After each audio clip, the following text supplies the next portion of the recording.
Hey everyone, welcome back to Wix Fix. I hope you're having a fantastic day. My name is Ryan, and today's video is another episode of Wix Principles. In today's episode, we're going to be primarily focusing on the photo editor, otherwise known as Photo Studio inside of Wix. This is basically Wix's version of a Photoshop or Affinity Photo for those who may not have access to it. So if you're building your own website and you don't have access to things like Photoshop or Affinity Photo, then this is a great alternative for you to kind of make small tweaks to your photos that you can use on your website. Also, if you are a designer and you already use Photoshop and Affinity, but you just need to make a small change to a photo that you already have in Wix, then this is also a great place to make those micro changes to your photos without actually having to, download the photo, open up Photoshop, change it, export it, upload it all over again. So this is just a great place to do that. But without further ado, let's go ahead and jump right in. So in the Wix editor, there are many ways to actually get to the Photo Studio. First one is, let's say we have an image in the strip or section background. We can easily get to the Photo Studio by pressing Change Section Background and pressing this little adjust icon. This will open up the Photo Studio here for us, but I'm not going to quite show you everything it can do quite yet because I do want to show you the other ways in which we can get to it. The second way is if we drag out a photo onto the screen, we can easily press the settings and you'll see the adjust option here as well. And this will open up the Photo Studio. Another method is if we come over to Media, we will see an option right here for Photo Studio. So once again, we can click on that, and now it will give us the option to upload our own photo from our computer or select from our site files. However, if we come over to Media and go into our media library or media files, here we have all the photos that we've uploaded to the website. And if I hover over the image, you'll see this option to crop and edit. So we can go ahead and click this if we want to. Now I do want to mention we can also use images from Wix, Shutterstock, and Unsplash. Now Unsplash, you immediately have this crop and edit option immediately. However, with Shutterstock, you will need to purchase the image before you actually have that option. And then from Media for Wix, we don't have the crop and edit option, which is a little bit silly. However, we can easily just add the image to the website and we will have options to adjust it from there. I'm not quite sure why we don't have that in the media files little dashboard, but it's pretty easy to work around. But without further ado, let's go ahead and open up the Photo Studio. So we're going to press Settings and press Adjust, and we can see everything that we can do with it.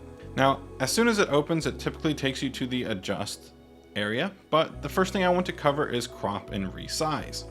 Now, in the crop ratio, you'll notice that it is set to free, and basically all this means is we can just drag the corners around and resize it and crop it however we want. But my favorite thing to do is actually choose one of their preset ratios. For example, if we choose 9:16, that's typically the ratio for like a Instagram story or something like that. But you can easily just change it to the horizontal orientation. And this is like a typical video like on YouTube, right? So that's the same orientation. But as you can see, the crop looks really weird because it's very zoomed in. So we can easily just drag the corners out and kind of position it however we want using that. Now this obviously is not the best ratio to use. So typically what I would use is like 1:1. I think that looks pretty good, especially for something like a profile pic.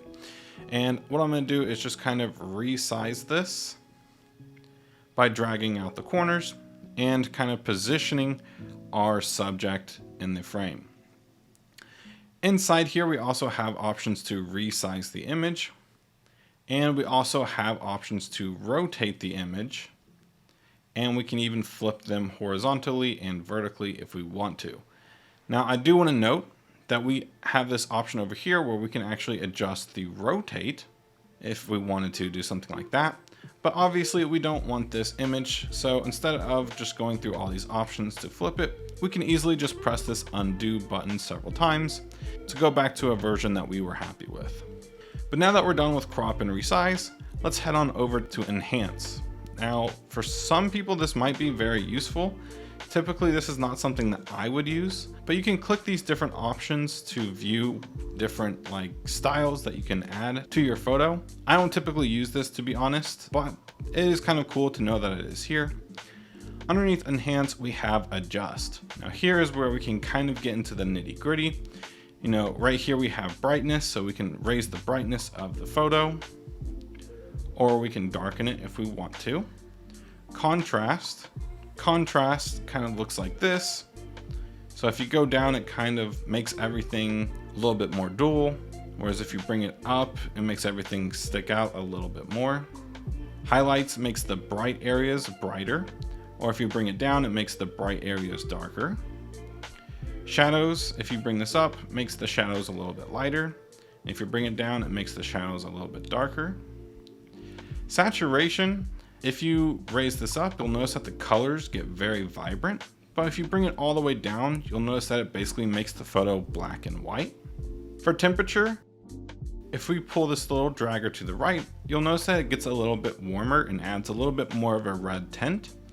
But if we bring it over to the right, you'll notice it gets a little bit cooler and adds a little bit more of a blue tint. Exposure is the best way I can kind of explain this is it's kind of a mixture of brightness, contrast, highlights, and shadows. This kind of just makes it brighter, and going to the left makes it a little bit darker. For sharpness, if we bring it over here to the right, you'll notice that the photo gets a little bit more grainy and very sharp. But if we bring it over here to the left, you'll notice it gets a little bit more blurry. So this is great if you have a sharp photo that you want to make it a little bit blurry, or if you have a little bit of a blurry photo, not too blurry, but you can easily sharpen it up a little bit if you need to. For vignette, if I bring it to the right, you'll notice that there is a soft kind of circle around it that has like a black vignette around it. And if I bring it over here to the right, you'll notice that it gives a white vignette. Underneath that, we have grain. Now, if I bring this slider all the way to the right, you'll notice that it looks really grainy. Now, this is a really cool effect that you can add to your photos, and it's very stylistic. However, I would typically stay over here, so it's a very faint grain, and it's not so exaggerated like this. And last but not least, we have tint. So if I just bring this slider all the way up, you'll notice that it basically turned the photo red, and that's because our tint color is red. But if I change the color to something like this, it'll change it blue. But this little slider is the opacity of the tint, so I'm just going to go ahead and remove that because, again, I don't typically use tint at all. Under Adjust, we have filters. Now, this is another thing I don't really use that much, but it's really good that we have all these different options to choose from. The only one I typically really use here is black and white. For me, this is just an easier way to make black and white photos. But once you click one of these options, you have this little slider down here, which you can control the opacity of the filter. So if you want to add black and white, but then lower the opacity just to give it this effect, you can do that here as well. But I'm just going to remove it by selecting the original no filter. Underneath that, we have Cutout. And this is kind of interesting because it removes the background for you. Wix does a great job at finding your subject in the photo and basically removing the background.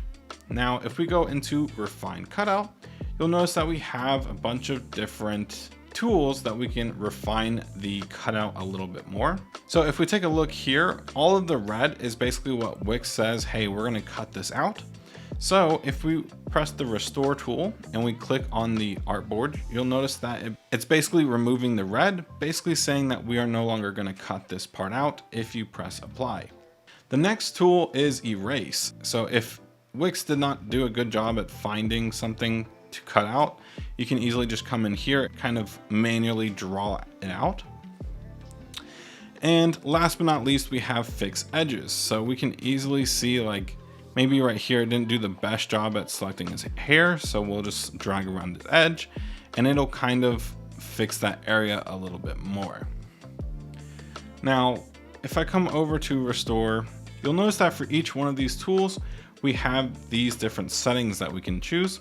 So right now the size is this big. So if I raise this up, you'll notice that it's a little bit bigger now. Hardness, basically means if it's all the way up, it's going to be a perfect circle. And if it's all the way down, it's going to be a very soft circle like that. And then opacity is, let's say we want to cut out something very softly, but not fully. So we want it to be in the background, but maybe not fully out of the picture, but also not fully opaque. We can do something like that. Now, what I'm going to do is just go ahead and erase everything that I just kind of created.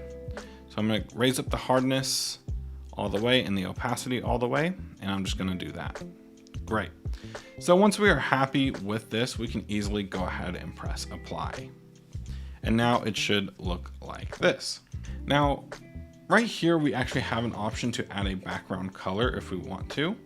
So we can see more backgrounds. So we can actually add things like colors or even photos like this. And I think that looks pretty cool. We can even lower the opacity of the image if we wanted to go for something a little bit more artistic. Or we can just choose a regular color or even add a color if we want to. And we can even add our own images as well. The next thing that I will note is we can actually add text and overlays. So if I come over to text, you'll notice that we can press add. It'll add this little text element here. And what I will note about this is for this, we only have a set amount of fonts to choose from. You know, in the normal editor, we have a lot more fonts and we can even upload our own fonts. However, in this case, we do not have access to our custom fonts and we don't have access to as many fonts either. Now, what I will say about this is I don't typically add text because you can easily just add text on your website in the editor. You don't need to do that in the photo studio. So I'm just gonna go ahead and delete that. But if we come over to overlay, we actually have these different options for overlays. So we can add flares if we wanted to do something a little crazy. We can add a little grunge texture to the top of it. We can add like a foggy smoke. We can add shadows. And there are many options for us to choose from if we wanted to. And of course, we can just change the overlay opacity here as well. But I'm just gonna go ahead and remove that and press save. And once we press save, it'll make those changes to the photo on the website. But you'll notice it did something a little bit weird for this standalone image. And that's just because the image had this border before we started editing it. So we can easily press crop and kind of adjust the crop handles here, press apply, and then here is our full photo. And after you use the photo studio, not only does it update for your website, but it also places it in your media library. So if I come over to media library, go to site files, you'll notice that we now have this image here that we just created. And the cool thing is we can actually just press crop and edit and it'll go into the photo studio for us. And let's say for this version, we wanted to create a black and white version and press save. And now in our media library, we have the original edited version that we have, and then we have the black and white one as well. So we can easily add this to the website. And now we have two versions of the same image. But that's basically everything you need to know about the Photo Studio in Wix and Editor X. If you guys did enjoy the video, please consider giving this video a like and subscribing to the channel for more Wix and Editor X content coming out really soon. Thank you all again, and I'll see you on the next one.